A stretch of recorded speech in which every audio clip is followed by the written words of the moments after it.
गंदम रखनी चाहिए या बेचनी चाहिए? इस वक्त का ये सबसे बड़ा सवाल है और इसका जो वाज़ह जवाब है वो शायद किसी के पास भी नहीं है।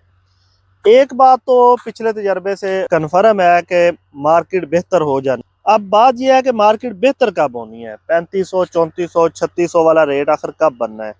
तो उसमें जो सबसे बड़ी और अहम बात है वो ये है कि गवर्नमेंट ऑफ पंजाब ने जो प्राइवेट सेक्टर के साथ मुआहदा किया हुआ है वो ख़रीदारी कब से शुरू करेगा। अगर तो वो 15 तारीख से या 20 तारीख से ख़रीदारी शुरू करता है तो फिर ये बिल्कुल इम्कान मौजूद है कि फार्मर को फील्ड में 3350 3400 का रेट मिल जाएगा सीज़न के अंदर ही।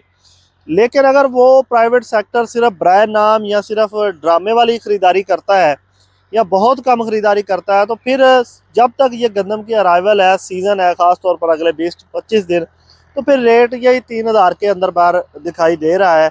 इसमें मैं गलत भी हो सकता हूँ, लेकिन ये एक मोहतात सा अंदाज़ा है। दो चार जो सीनियर लोग हैं जो गंदम का काम करते हैं उनसे पूछने के बाद मैं ये वीडियो बना रहा हूँ। तो मार्केट असल वाज़ा होनी है 15 तारीख के बाद, इसीलिए पहले भी मैं एक वीडियो लगाई थी, पोस्ट लगाई थी कि 15 तारीख को ज़रूर देखें और बेहतरी की उम्मीद रखें। गवर्नमेंट ऑफ पंजाब ने बहुत बार कहा है कि प्राइवेट सेक्टर जो है वो ख़रीदारी करेगा। तो देखते हैं जी क्या होता है और ये ऊँट किस करवट बैठता है। अल्लाह हाफिज़।